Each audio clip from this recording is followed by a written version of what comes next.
Hey guys, so I'm going to be working the problems on the review for test 1 sheet. This sheet can be found on the Canvas site, and you can print it or just have it pulled up as we work through these problems. This is exactly how the exam will look. It'll be laid out in the exact same format. The only things that'll change are like the numbers and the problems. So, first thing we're going to do is we're going to look at these top 2 problems, and it says simplify the following algebraic expressions. These problems are meant to be review. These problems are on exam 1 because they're always on the final exam. These are probably best seen in the chapter P sections. Specifically, number 2 is on pages 23 to 28. In your textbook, which you can pull up on the MyMathLab site. But number 1, we're just simplifying the algebraic expression, and this is the square root. And so when you want to simplify a square root, you want to see if there's any perfect squares with any of the terms that are inside the square root. So I'm going to make a longer square root, and I'm going to start splitting things up. So I'm asking myself, what are some factors of 75?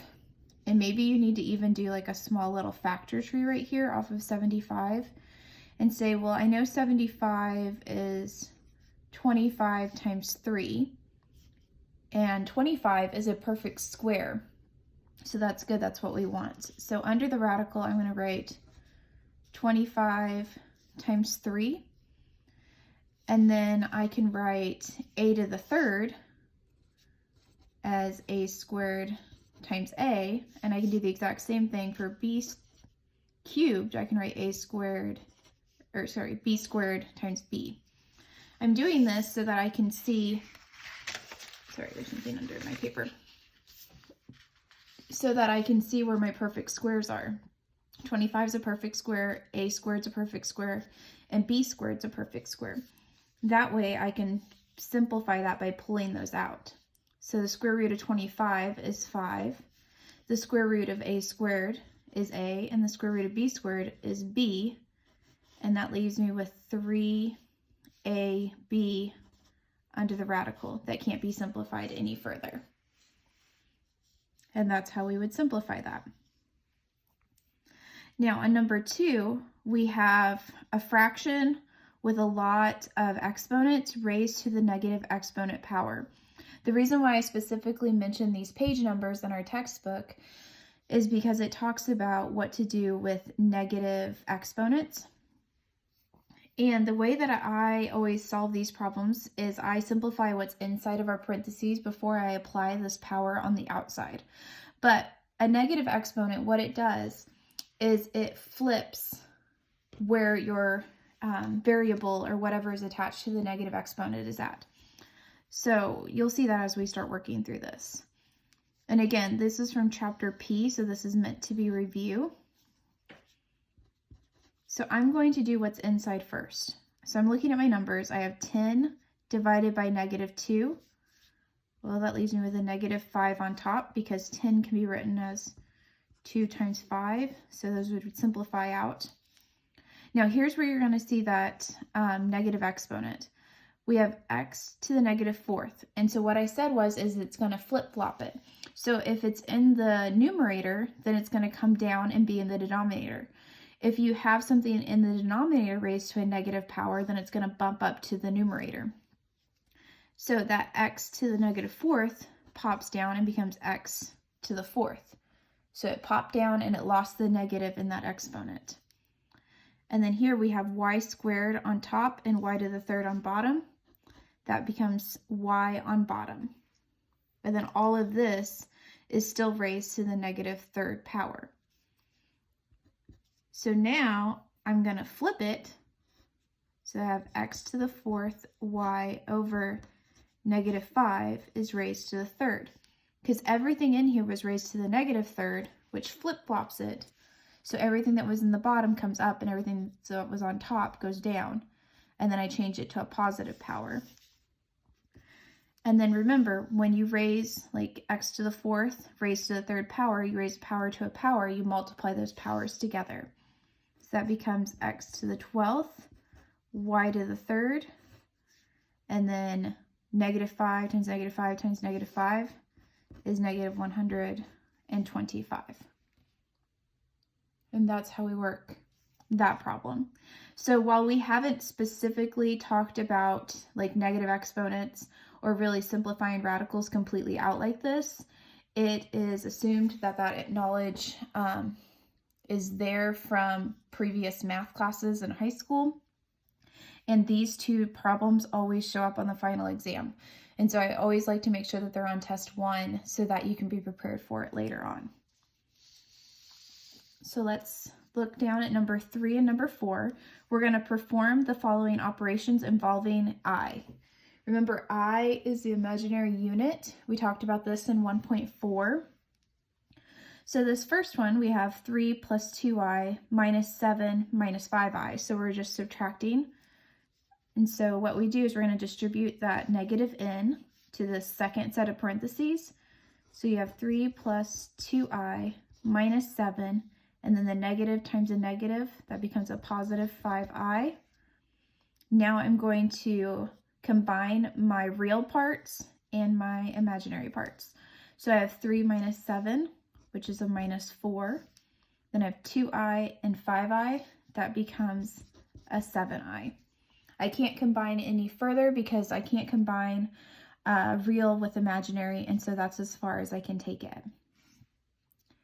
For number 4, we have -5 plus 4i times -4 minus 6i. So I have to FOIL this. I have to do my first, which is 20, my outer, which is plus 30i, my inner, which is minus 16i, and then my last is minus 24i squared. Now from 1.4, you should remember that I squared equals -1. So I have 20 plus, and then I had 30i minus 16i gives me 14i minus 24 times -1. So instead of saying I squared, I'm substituting in -1. 20 plus 14i plus 24, that becomes 44 plus 14i. Again, I can't combine any further because this is my real part and my imaginary part, and you cannot combine those. All right, number 5, solve for the x in the following equations. So we have this long equation, and then down here we're going to have a rational equation. So first things first, let's look at number 5. We have 8 times x plus 2 minus 9 equals 17 minus 3 times x minus 4. So I'm going to distribute my 8 into my parenthesis. So I have 8x plus 16 minus 9 equals 17, and then I'm going to distribute my -3 into my parenthesis. So it's -3x, and then -3 times the -4 becomes a positive 12. Now I'm going to combine like terms on each side. So I have 8x, and then 16 minus 9 is 7. Then over here I have a minus 3x, and then I have 17 plus 12. That's plus 29. Since my x's are negative over here, I'm going to move all of them over to my left-hand side by adding 3 to both sides. It becomes 11x plus 7 equals 29. I'm going to subtract my 7 over, so I get 11x equals 22. Divide both sides by 11, and you get x equals 2.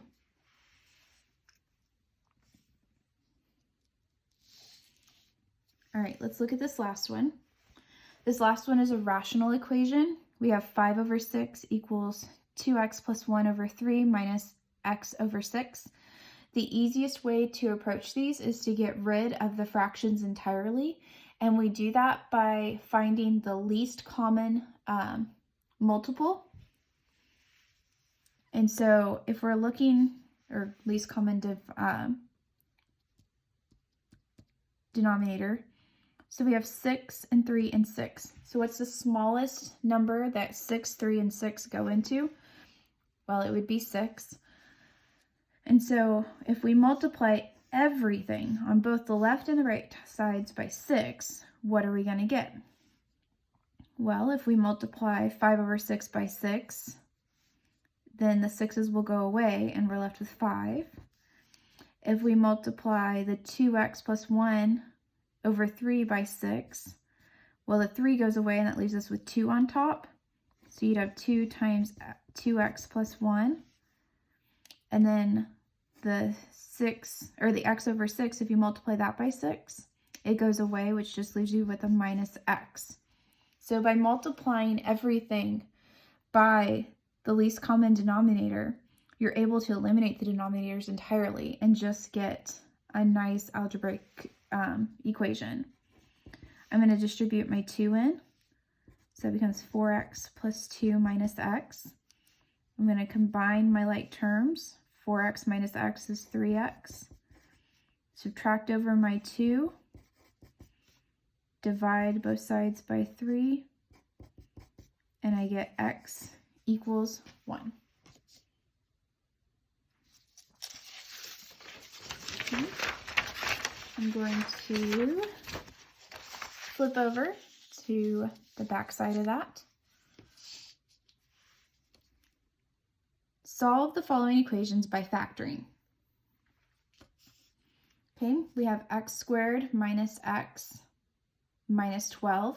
So remember, when we factor quadratics, this is from 1.5. You have your two sets of parentheses side by side, and you look at your first term, and it's an x squared. So that tells you you're going to have an x and an x.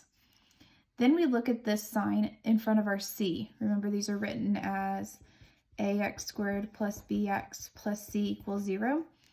The sign in front of your c tells you if what the symbols are, what your if it's positive or negative inside of your binomials. Since this is a negative, that tells me that I have a negative and a positive. But now I have to figure out what goes in these last blanks. And I do that by looking at the factors of 12. So I say, what times what gives me 12?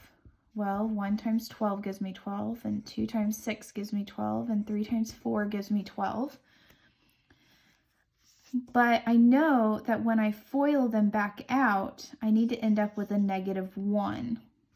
So that means when I subtract them, I'm going to get a negative 1. So if I subtract 12 and 1, do I get a negative 1? No, I get 11. If I subtract 6 and 2, do I get a negative 1? No, I get 4. If I subtract 4 and 3, do I get a 1? Yeah, I will.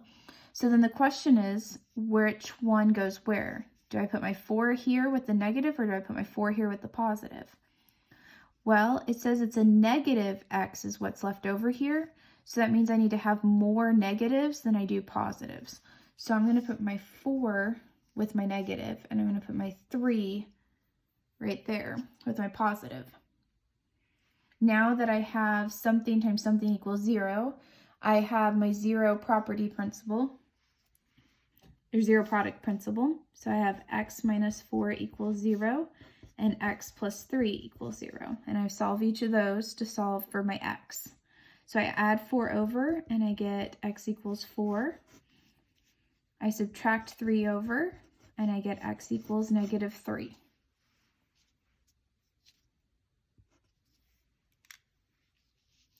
Okay, so that was with a quadratic. Now at 8, we don't have a quadratic because we have x to the third. So when we have x to the third, and notice we have 4 terms, then probably the easiest way to factor is to factor by grouping. And we did this in 1.6. So I look at the first 2 terms, x to the third plus 5x squared, and I say, what do those have in common? Well, they have an x squared in common, and so that will leave me with an x plus 5. And then I look at the next 2 terms, and I say, well, what do those have in common? What does negative 4x and negative 20 have in common? Well, they have a minus 4. and that will leave me with an x plus 5 inside. Remember, when we factor by grouping, the whole goal is to get the same thing inside of our parenthesis. That way we can pull that out front. We're pulling the x plus 5 out, and that leaves us with the x squared minus 4 inside our second set of parentheses. And then we have the zero product principle again, just like we did up here. We had something times something equals 0, so we set each of the somethings equal to 0 and solved. We have something times something equals 0, so now we can set each of our somethings equal to 0 and solve. So I have x plus 5 equals 0, and I have x squared, minus 4 equals 0. So I'm going to subtract 5 over, and that'll give me x equals negative 5. I'm going to add the 4 over. Now this is x squared, so to get rid of a square, you have to square root. But if you square root one side, you have to square root the other. So x equals, and then when you take the square root, you have to remember the plus or minus. So x equals plus or minus 2. And that's because 2 times 2 equals 4, and negative 2 times negative 2 equals 4. That's why we include both the plus and the minus. So that's how we solve by factoring. 9 and 10, we are going to solve the following equations using the quadratic formula. The quadratic formula is the one that I sang in class. And if you hung after, I also showed the silly video. And it says x equals negative b plus or minus the square root of b squared minus 4ac all over 2a. Okay, so that's the quadratic formula. Remember, I recommend writing it down every single time that you use it so that it sticks with you. Notice this is the practice test, and I said it's exactly like the actual test. And notice that it didn't give me what the quadratic formula was. That means you need to have that memorized in order to be able to use it on the test. So if we're going to use the quadratic formula, we need to get this in general form. So I'm going to subtract my 2 over and subtract my 6 over. So I get 4x squared minus 2x minus 6 equals 0. So my a is 4, my b is negative 2, and my c is negative 6. So x equals negative b plus or minus the square root of b squared minus 4 times a times c all over 2 times a. Okay, now we are going to start simplifying. So we have negative times negative is a positive, plus or minus square root, and that's 4.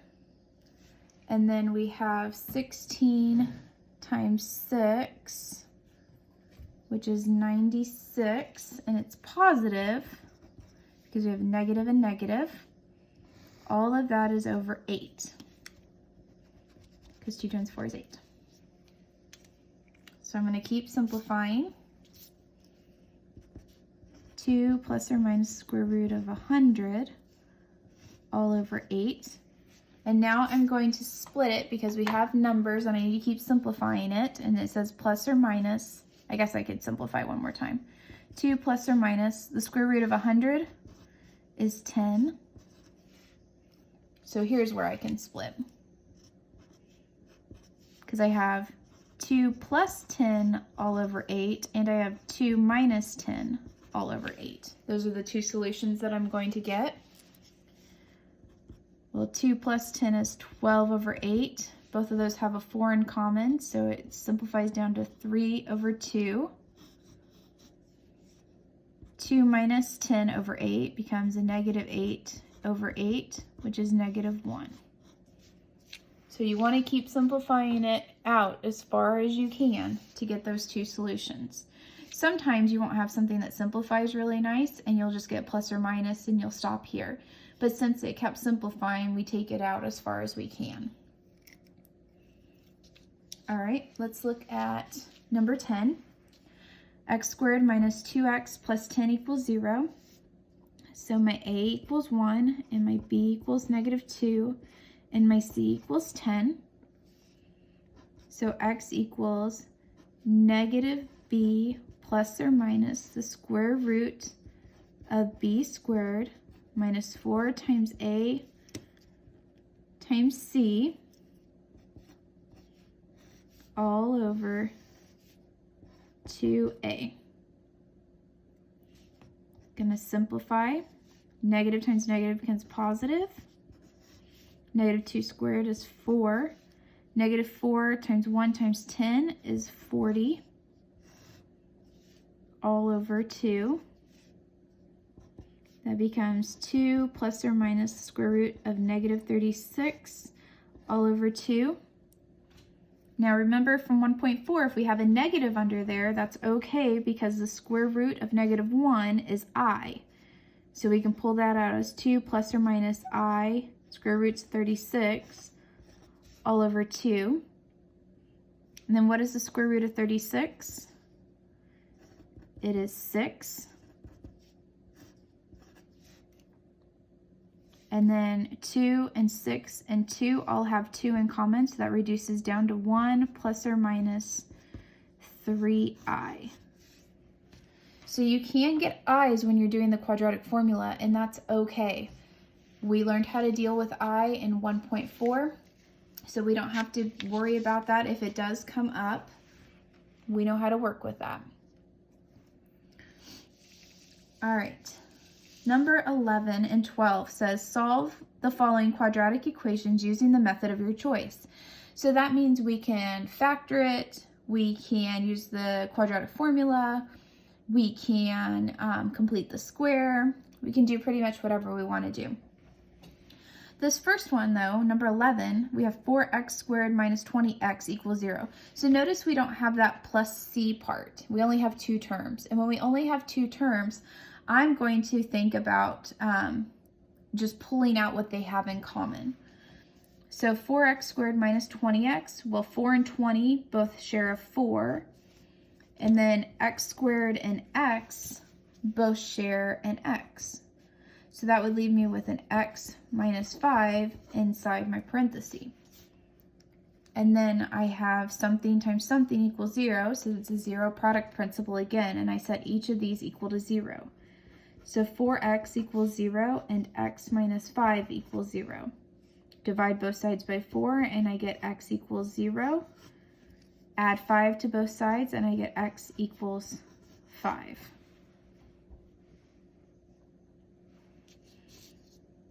Okay, this last one, number 12, I'm going to get it in general form before I decide what I'm going to do with it. To do that, I'm going to subtract over my 2x. So I have 4x squared minus 2x minus 12 equals 0. So right off the bat, notice 4, 2, and 12 all have a 2 in common. So I'm going to divide everything by 2. Like everything on the left and everything on the right by 2. Since I'm doing it on both sides, it's okay that I do that. That leaves me with a 2x squared minus x minus 6 equals 0. Now I can use, I can try to factor it, I can complete the square, I can use the quadratic formula. I think I'm gonna try and factor it because I feel like it might factor nicely. It might not, but we will see. I think it will. So look at the first term, 2x squared. That means I'm gonna have a 2x and an x. This sign here tells me I'm going to have a negative and a positive, but I'm not sure which one goes where. So I'm going to lightly put them in. I may have to change those. And then I ask myself the factors of 6. I have 1 and 6 and 2 and 3. So there's going to be a little bit of guessing and checking because I need it to subtract together to give me a negative x on the inside. My gut is telling me it's this 2 and 3. because if I do 2 times 2, that'll give me 4, and then I can have the 3 as a subtraction from it. So I think the 3 needs to be with the positive, and I think the 2 needs to be with the negative. And here's how we would check that. We would FOIL it. So 2, like first would be 2x squared, okay? Then we have the outer, which would give me minus 4x. The inner would give me the plus 3x, which would give me a minus x, which is what I'm looking for. And then I'd have the minus 6. So this does work, and this is how I would check it. So now I have something times something equals 0, so I'd set each of my somethings equal to 0. I'm going to add my, or subtract my 3 over, excuse me. And then divide both sides by 2. So I get x equals negative 3/2. And then add the 2 over, and that gives me x equals a positive 2. So again, I did both of these with factoring. The second one, you could have done any of the other methods as well, and it would work out just fine. But I chose factoring because factoring comes a little bit more naturally to me. Okay, flip over. We're gonna do solve for x in the following equations. And so we have, it looks like we have our absolute value, and then this is our other types of equations. So these absolute value ones are for 1.7, and this one that has x to the 4th is from 1.6. So on our absolute value problems, the first thing you want to do is you want to get the absolute value completely by itself. So we have this 3 times our absolute value equals 21. So I'm going to divide both sides by 3 just to get our absolute value completely isolated. That gives me the absolute value of 2x minus 1 equals 7. Now the way that we solve absolute value problems is we split them. We write what's inside of our absolute value without the absolute values equals a positive 7. And then we're going to do the exact same thing, but equals to a negative 7. Because remember, the absolute value tells us the distance away from 0. So it's saying right here that everything inside of here is 7 units away from 0. Well, 7 and negative 7 are both 7 units away from 0. So that's why we have to solve it for both. So you get 2, and I'm going to add that 1 over, equals 8. Divide both sides by 2, and I get x equals 4.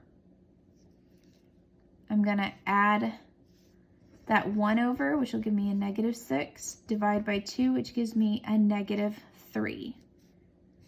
So I get 4 and negative 3. Now, it is your best bet to go back and check your answers by plugging them into the original problem. Or even in the simplified problem. So if I plugged in 4, I'd have 2 times 4 minus 1. So that's 8 minus 1, which is 7. Well, that equals 7. Negative 3 would give me negative 6 minus 1, which would give me negative 7, which is 7. So both of those would check out. So if you have extra time during the exam, it's always good, a good rule to go back and check your answers just to make sure that they do work. Okay, let's look at 14. We have the absolute value of x plus 1 plus 5 equals 3. Again, I want my absolute value to be isolated, so I'm going to subtract my 5 over, which gives me a negative 2. Now, here's a question. It says the absolute value of something equals negative 2. Can that ever happen? Can we have something negative 2 away from 0?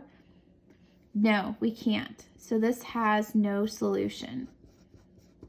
When we did the absolute value problems in 1.7, if you watched my lecture video, it talks about if this number, I think it's called C, in the lecture, and if it's negative, then there is no solution because we can't have that equal to a negative. So that one's nice and easy. There's no solution. Now number 15, we have x to the 4th minus 5x squared plus 4 equals 0. And so this one is very similar to a quadratic. If you remember, our quadratics are ax squared plus bx plus c equals 0. So notice x squared, if we square that, it's x to the 4th. And x, if we square that, is x squared.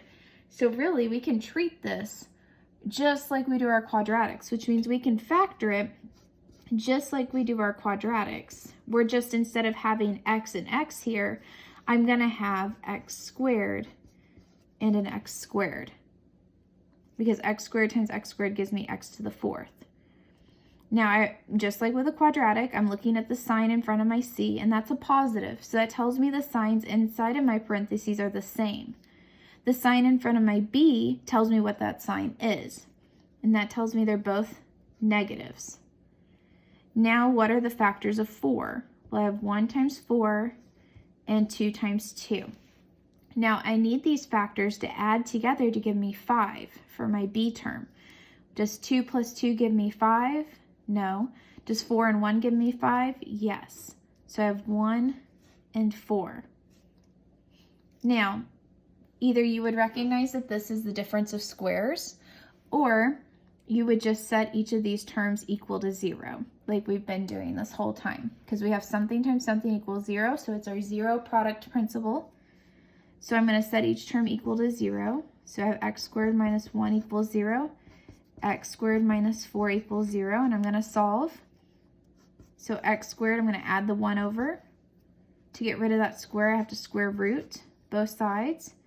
But when I square root, I have to do the plus or minus. The square root of 1 is 1, so x is plus or minus 1. I'm going to add my 4 over. And again, same process, I'm going to square root both sides. X equals plus or minus, and the square root of 4 is 2. So even though this is an x to the 4th problem, you can solve it exactly like a quadratic because it factors really nicely.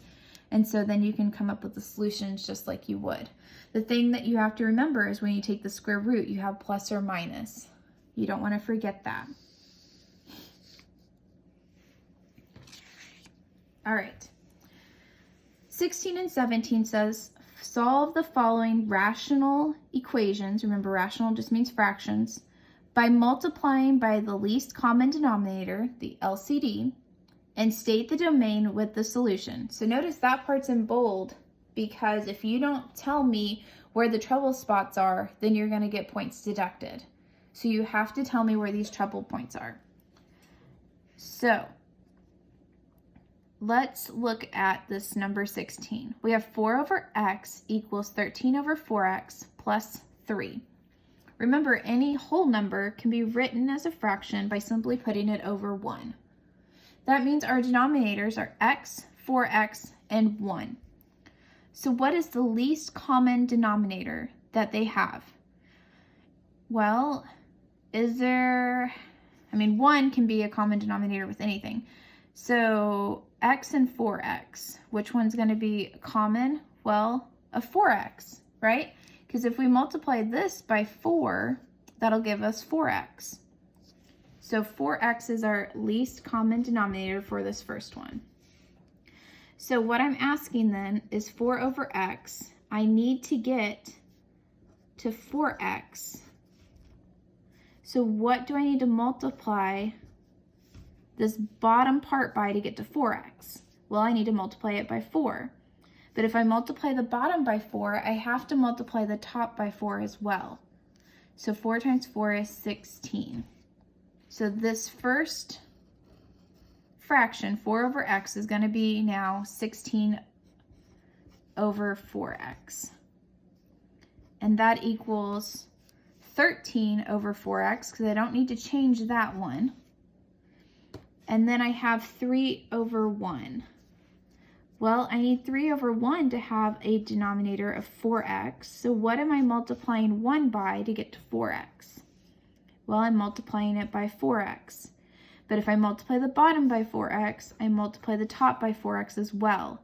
So 3 times 4x will give me 12x. So over here, instead of saying plus 3, I'm going to write 12x over 4x. So what I've done over here is I've rewritten our regular equation now with the denominators of 4x. And the reason why we do this is once they all have the same denominator, you can ignore that denominator. So where you just have 16 equals 13 plus 12x. I'm going to subtract over my 13, so that gives me 3 equals 12x. And then I'm going to divide both sides by 12. 3 over 12 is going to reduce down to 1 over 4 equals x.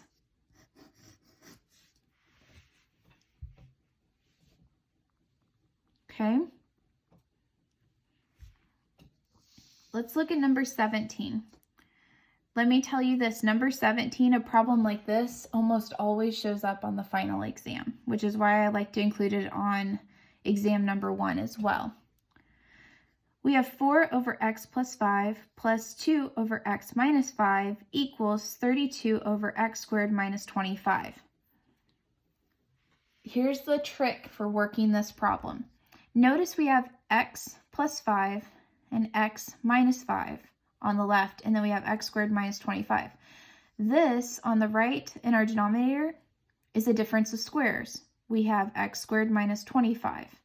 That means that x squared minus 25 factors into x minus 5 and x plus 5, which if you notice is the denominators on the left. This is always how this problem will work. That way we just have to multiply each of these fractions by the missing term that we have on the bottom. So I'm looking at 4 over x plus 5. If the common denominator is x minus 5 times x plus 5, then what I'm missing over here is the x minus 5. Because I already had the x plus 5, I'm just missing the x minus 5. Now, since we're going to end up eliminating our denominators when we're done with this, you don't have to worry about foiling this out or anything on the bottom. Just worry about the top. 4 times x minus 5, I would distribute my 4 to each of those terms to be 4x minus 20. And then on bottom, I would just write x plus 5, x minus 5. Now look at my 2 over x minus 5.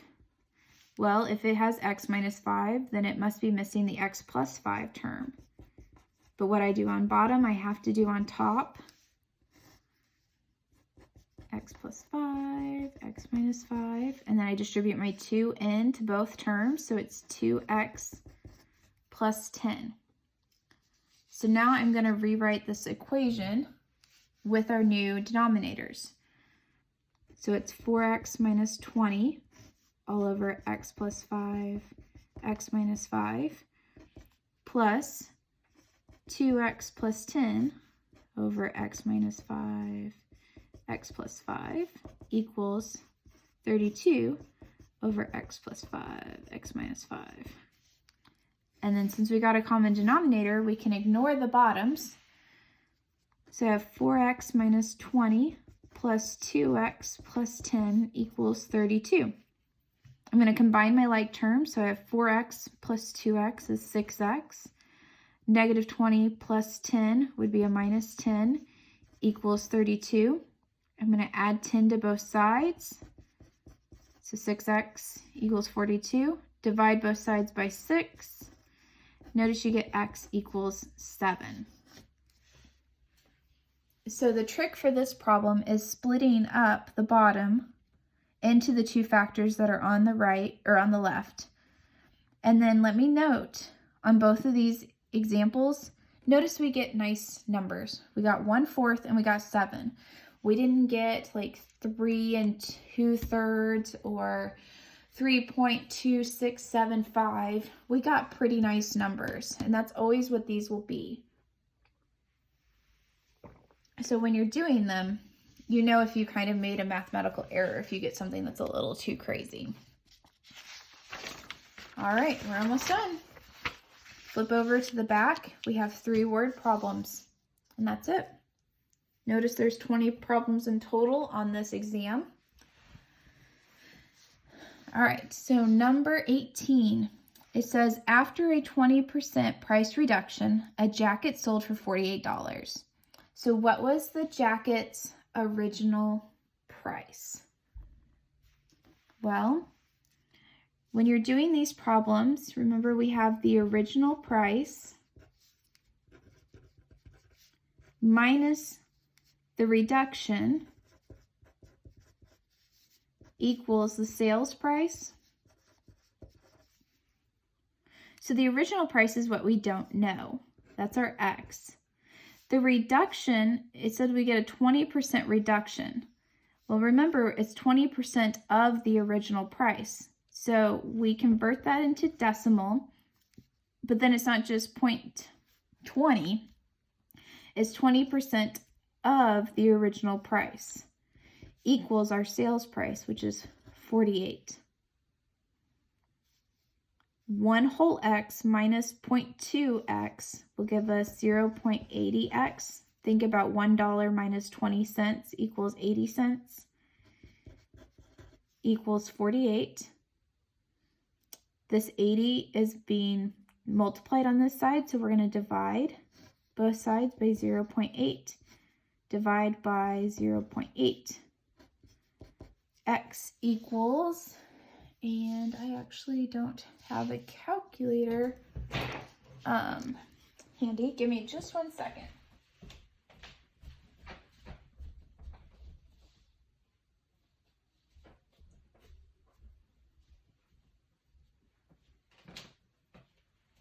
Have to get out the calculator because I'm recording on my phone.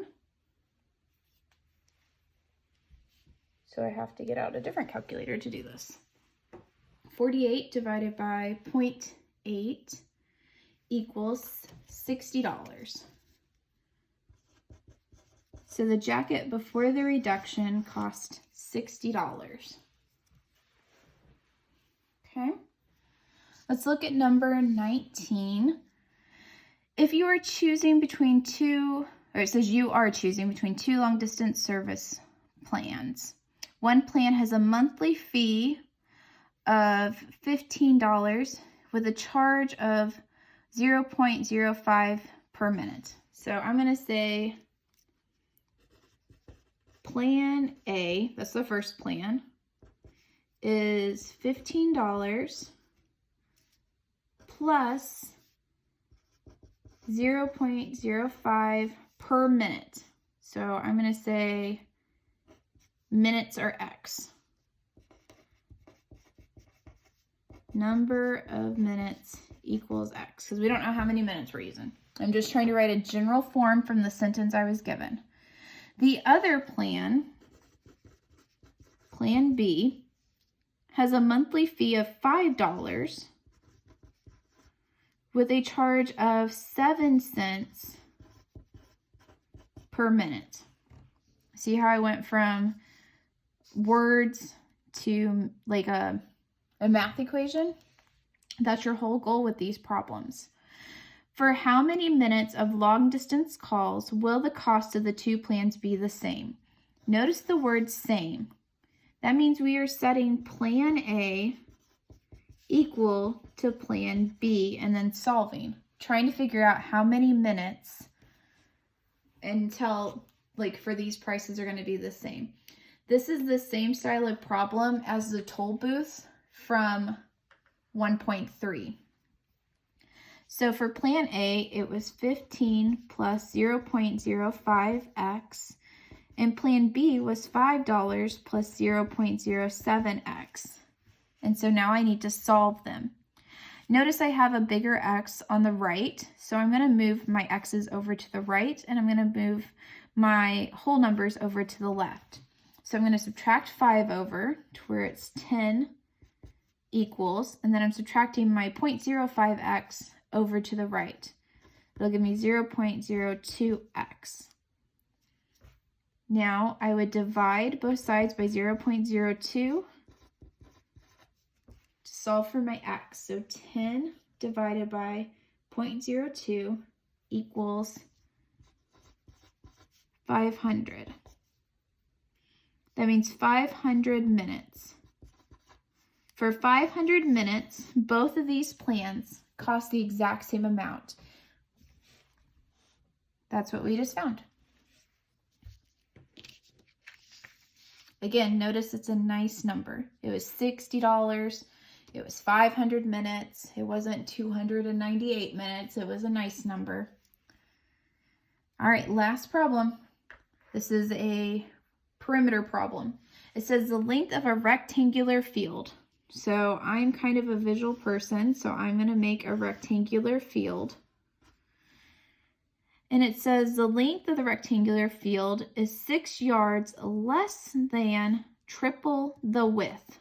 So remember, we have width and we have length, but it says the length is the same thing as 6 yards less than triple the width. So we have triple the width and then 6 yards less than. So you might want to say that, like, you might be tempted to put, well, that's 6 yards less than triple the width, because that's the order the words go in. But that's not what that says, because it's less than triple the width. So the triple the width part has to come first. Then you do the minus the 6. Okay? So if the perimeter of the field is 340 yards, what are its dimensions? So you do have to have memorized the perimeter for a rectangle equation. So the perimeter of a rectangle is 2 lengths plus 2 widths.